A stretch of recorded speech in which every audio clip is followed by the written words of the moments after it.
اللہ الرحمن الرحیم۔ الصلاۃ والسلام علیکہ یا سیدی یا رسول اللہ وعلی آلک و اصحابک یا سیدی یا حبیب اللہ۔ الصلاۃ والسلام علیکہ یا سیدی یا نبی اللہ وعلی آلک و اصحابک یا سیدی یا نور اللہ۔ الصلاۃ والسلام علیکہ یا سیدی یا رسول اللہ وعلی آلک و اصحابک یا سیدی یا رحمۃ للعالمین۔ سامعین محترم، آج ہم نبی مکرم نور مجسم صلی اللہ علیہ وسلم کے دہن شریف اور لعاب دہن شریف کا تذکرہ کریں گے۔ حضرت علی مرتضیٰ رضی اللہ تعالیٰ عنہ سے مروی ہے، آپ رضی اللہ تعالیٰ عنہ فرماتے ہیں کہ نبی کریم رؤوف الرحیم صلی اللہ علیہ وسلم کے سامنے کے دانت مبارک روشن اور تاباں تھے اور آپ کے لبہائے مبارک بھی کشادہ تھے۔ جب گفتگو فرماتے تو ایسا دیکھا جاتا کہ گویا سامنے کے دندان ہائے مبارک کی کشادگی کے درمیان سے نور نکل رہا ہے۔ سامعین محترم، اللہ کے محبوب صلی اللہ علیہ وسلم کا دہن مبارک بہت ہی زیادہ خوبصورت اور بہت ہی زیادہ حسین تھا، گویا دندان ہائے مبارک صدف میں چھپے ہوئے ہوں اور جو اپنے مہدن میں بولتے اور تبسم فرماتے ہیں۔ یعنی آپ صلی اللہ علیہ وسلم جب بولتے تھے تو ایسے لگتا تھا کہ آپ صلی اللہ علیہ وسلم کے جو دانت مبارک ہیں وہ صدف میں چھپے ہوئے ہیں، جیسے ایک موتی صدف کے اندر چھپا ہوتا ہے، تو اس سے تشبیہ دی گئی ہے۔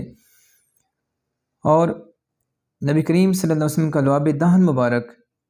بیماروں کے لیے شفائے کاملہ تھا۔ چنانچہ وہ حدیث پاک جس میں روز خیبر حضرت علی مرتضیٰ رضی اللہ تعالیٰ عنہ کی آنکھ میں جو تکلیف تھی آشوب چشم کی، تو آپ صلی اللہ علیہ وسلم نے اپنا لعاب دہن مبارک لگایا تو حضرت علی پاک رضی اللہ تعالیٰ عنہ کو فوراً شفا حاصل ہو گئی۔ اسی طریقے سے آپ صلی اللہ علیہ وسلم کے پاس ایک پانی کا ڈول لایا گیا تو آپ نے وہاں سے پانی کا ایک گھونٹ لیا اور اس ڈول کے اندر کلی کر دی۔ جب اس ڈول کو ایک کنویں میں ڈالا گیا تو اس کنویں کا پانی اتنا شیریں ہو گیا اور اس سے کستوری کی طرح خوشبو نکلنے لگی۔ اور حضرت انس رضی اللہ تعالیٰ عنہ کے مکان میں جب آپ صلی اللہ علیہ وسلم نے ایک کنویں کے اندر لعاب دہن مبارک ڈالا تو مدینہ طیبہ میں کوئی ایسا کنواں نہ تھا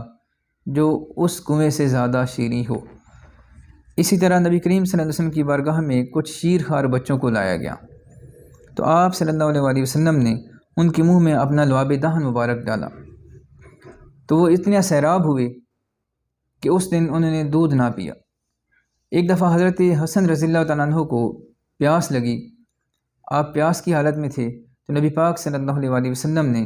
اپنی زبان مبارک ان کے منہ مبارک میں ڈال دی اور آپ چوستے رہے حتیٰ کہ آپ رضی اللہ تعالیٰ عنہ کی پیاس مبارک دور ہو گئی اور آپ سیراب ہو گئے۔ تو نبی کریم صلی اللہ علیہ وسلم کے اس طرح سے بے شمار معجزات ہیں لعاب دہن کے حوالے سے۔ اسی طرح حضرت ابو قتادہ رضی اللہ تعالیٰ عنہ جب ایک جنگ کے دوران ان کی آنکھ نکل گئی تو آپ رضی اللہ تعالیٰ عنہ اپنی آنکھ اٹھا کر نبی کریم صلی اللہ علیہ وسلم کے پاس لائے اور عرض کی، یا رسول اللہ صلی اللہ علیہ وسلم مجھے میری آنکھ واپس لوٹا دیں۔ تو آپ صلی اللہ علیہ وسلم نے فرمایا کہ قتادہ، کیا تجھے آنکھ چاہیے یا جنت چاہیے؟ تو صحابی رسول نے عرض کی، یا رسول اللہ صلی اللہ علیہ وسلم آنکھ میرے مانگنے پر عطا کر دیں اور جنت اپنی مہربانی سے عطا فرما دیں۔ تو آپ صلی اللہ علیہ وسلم نے اس صحابی رسول کی آنکھ پر لعاب دہن مبارک لگایا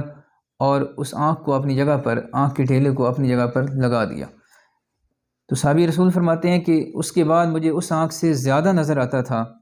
جو آنکھ اللہ کے محبوب صلی اللہ علیہ وسلم نے صحیح فرمائی تھی۔ علماء کرام فرماتے ہیں کہ اس میں زیادہ نظر آنے کی وجہ یہ تھی کہ پہلی دونوں آنکھیں جو تھیں اللہ تبارک و تعالیٰ نے والدین کو اس کا ذریعہ بنایا تھا آنکھیں حاصل کرنے کا، لیکن جب ان آنکھوں پر، اس آنکھ پر اللہ کے محبوب صلی اللہ علیہ وسلم کے ہاتھ مبارک لگ گئے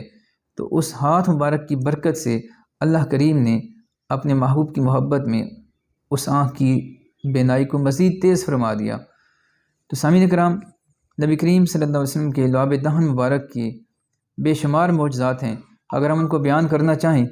تو اس کے لیے ہماری زندگیاں گزر جائیں گی، لیکن اللہ کے محبوب کے پاک لعاب دہن کے جو معجزات ہیں اور اللہ نے اس میں جو برکتیں رکھی ہیں اس کے لیے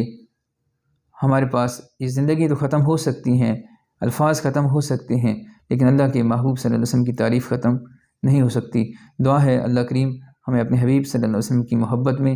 اور ان کی سیرت طیبہ پر عمل کرتے ہوئے، ان کی سیرت طیبہ پر لوگوں کو دعوت دیتے ہوئے اور نبی کریم صلی اللہ علیہ وسلم کی سیرت طیبہ کا ذکر کرتے ہوئے زندگی بسر کرنے کی سعادت نصیب فرمائے۔ وآخر دعوانا الحمدللہ رب العالمین۔